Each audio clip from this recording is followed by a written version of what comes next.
Hey, you there. Thank you for watching, and welcome to Forged Lines Forever. Today I have a 1v1 match, the first match I have played in a very long time. I tried to get a 4v4 up and running, but just the matchmaking, if we find a match and it would crash, and it was just not working out, so I decided just to do a tried and true 1v1.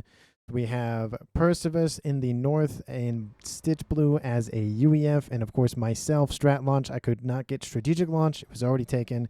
In Ruby Red as a Seraphim. I didn't realize until after the fact I didn't unclick all of the factions in the bar when you search for a matchmaking game. And so this is my first game after a very, very long time. Of course, we have Percivis going first land, second air, third land, and I'm going first land. That's it. Going first land for a while. As evidenced by the time code on the video, this match is very short. It was very hard to find a match that night, and so I do apologize for the short match. Hopefully I can get something better out in the week or so. It will be Christmas and all of that nonsense. Not nonsense, but just craziness. So again, I apologize for the not the best quality match I could probably start off with, but again, something is better than nothing, as we always say. It is a 5v5 on Floralis. Very small match. As you can see, not a lot of reclaim, not a lot of mass points to scoop up, but 5,000 mass in reclaim is actually a decent chunk for a 5v5 this small. I did go for a 4v4 production facility up here. Again, the thing that I struggle with the most is eco, and it doesn't help that there wasn't a hydro on this map, so I had to start thinking about how to scale my ego with energy and mass. We see our enemy player is doing very similar things what I'm doing in terms of laying out some, energies. He's getting some e-storages, which is good for overcharge. I did not do that this game. I completely forgot about it. And you can see me in the south just trying to get some power generators up and running. I do try to run around the map with my NGs to try to grab as much of the map as I can. And it's going to be a short video, and like I said, hopefully you enjoy it. Please like and comment down below like how I can improve, whether build orders you guys have with, or placement of land factories, whatever you want to send me down in the comments. I'd greatly appreciate it. I'm trying to move, or I don't even know what I'm doing right here. And I go, oh, you know what? I'm just going to go for it. I'm just going to go up here. So I decided to send my comm to the front lines because I remember, I think it was Willow at some point made a comment about, you get to 1,500, you get a gun comm, and you just walk. You just walk to the enemy the base. And that's kind of what I started to do. I have a raiding party up here going after perimeter mechs up here just to try to annoy. He does pump out an air scout, and I still don't even have a radar yet at 3.5 minutes, which isn't that bad. But it's not looking good for me. In terms of ecos, I'm leading at 17. He's behind at 13.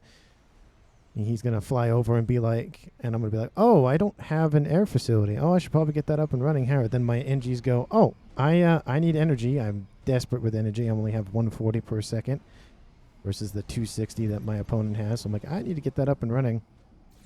And I start pumping out some, just some Selens, some Thams as well, just to kind of, have some firepower with also some mobility and rapid fireness. We're getting another perimeter mechs down and out. We're just trying to produce as many facilities as I can just to start pumping out some units. He does counter with some mech marines, which is a good strategy against just Selens, but there is a Tham in there which is tanking most of the damage. I decided to just kind of run around a little bit. He does try to reclaim over here to the east, and I knew that he was probably going to come back at some point. I'm trying to do an attack move, but I can't do that with comm, apparently. So I was just like, it's fine. I'm going to start leading my comm with the front lines. This is when I start noticing the air scout and go, probably should get an air facility up and running.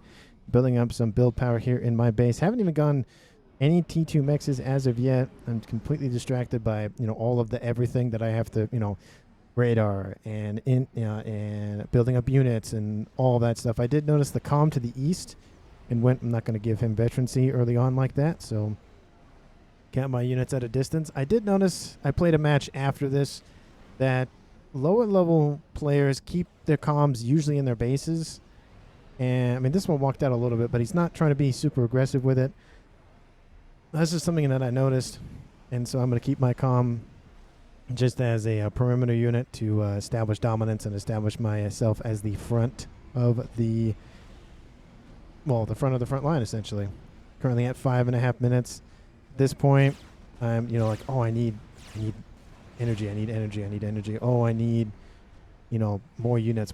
And I did do an attack move down here in the southeast corner just to sort of get my mass income up and running. But in terms of mass income, I'm still leading at 17 mass a second versus 15 of Percivis. I'm going to try to use my comm aggressively early on. A couple of Thams isn't really a huge deal. Notice I try to go after them and they start retreating, and I don't want to have some sort of, you know, I'm out on the front lines by myself with no support. So I go, that's probably not the best idea. And this is when I decide probably should get a radar up and running. So I do give the order here pretty soon to get that radar. And of course it's a 5v5, and so a T1 radar essentially covers most of the map anyways. I did have a small group of units up here to the southwest to again go after perimeter mexes, just kind of kneecap him the best I can. And I think this is, yep, this is when I start going after the air factory. It is very weird to cast myself versus casting somebody else, because I don't know what's in everybody else's head. I do.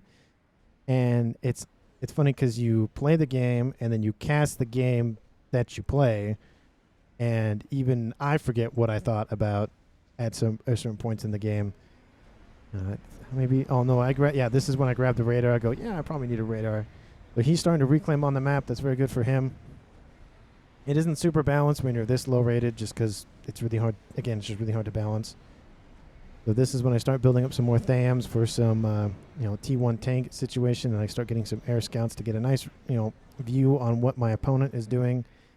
He does move his comm to the west to link up with his units. Very good move here, so you can use the full weight of his attack power and his comm. It's still weird to cast myself. I don't know if you guys like this this type of video where I cast myself after the fact, or you'd rather have me record the video while I'm playing, kind of testing out the waters here. And so it's nice because it's a short video, you know, trying to figure out what you guys feel like I should do. Again, thank you for watching to this point. I know it's, you know, not the video that you thought you would get, but it is the video nonetheless. And then obviously some unit, I link up all of my units to one spot because I do notice this is where most of his units are. You can see this is what I could see at the current time. I could see almost the entire base, actually the entire base essentially. And I obviously can see his comm. So it doesn't help that his units moved over to just attack a couple of my Thams, which is fine because now they're out of position. And my comm is still walking around. We do see a couple of T2 mass extractors coming online, and I don't think any. He's starting to go T2 as well, so at least I'm not that off base for my ranking. So, you know, I'm scaling my eco a little bit better than him, obviously at 27 versus 15. So reclaiming the map down here. Pump out a bomber just to annoy his units. He does have a couple of AA units, which I did not notice. So my bomber's just going to go straight in there and die because I wasn't paying attention. But I do start a gun speed and range upgrade, so I'm able to get some more you know, attack power out of my comm. There we go. I get one kill from my bomber, and then my bomber gets shot down. So, you know, wasn't a total waste, but would love to get a little more work out of that. And then I send, I think I don't know, I don't have that many engineers on the front line. I notice this is my other game too. I need to pump out I have one facility where I just pump out build power. Just keep, that's all you build. That doesn't do anything else, just pumps out NGs for support. And so obviously my factories are pumping out as many tanks as I can. And once I finish my upgrade, once I'm starting to finish my upgrade, I kind of notice, like, I have a lot more units than he does. I wonder what is up. And so he still has some mass in his bar. See, he could still spend a little bit and build some more facilities. And he's going for, obviously, mass storages, which is good. You want to do that, of course, after upgrading to T2. You don't want to ring and then go T2. You want to do it T2, ring, and then T3. But of course, with the length of the match, we won't get to that point. More mass being in my coffers here in terms of 35 mass a second versus 25. And so my units were really, really wonky. They were facing this way versus facing this way. And then I think I was like, once I finish my upgrade, I think I'll send my units in and call it good.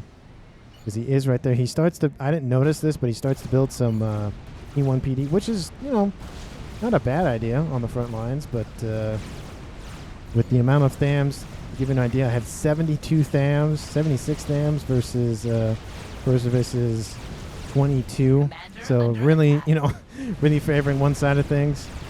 And then I go, oh, I'm just going to attack the comm. Just, you know, hang out, see how it is.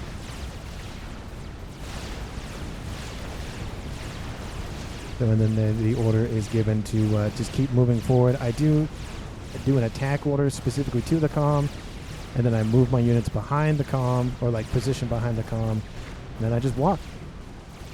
And it worked. Surprisingly, obviously, you can see he did get a rank of veterancy, which was really nice for him because it did give him some survivability, but my comm is now in range. His hit points are dropping very quickly, and then he does gate out. So I do end up winning that match.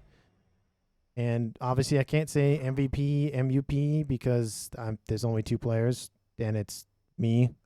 kind of would be a little biased if I said myself because I did win the match and caused my player to leave.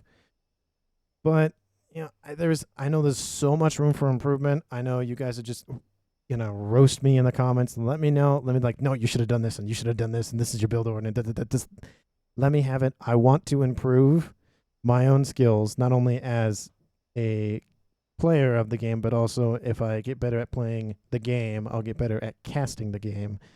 Again, let me know down in the comments your feelings, your thoughts, your, you know, intents of the heart. Please hit that subscribe button, comment down below, like the video, and I will see all of you in the next one.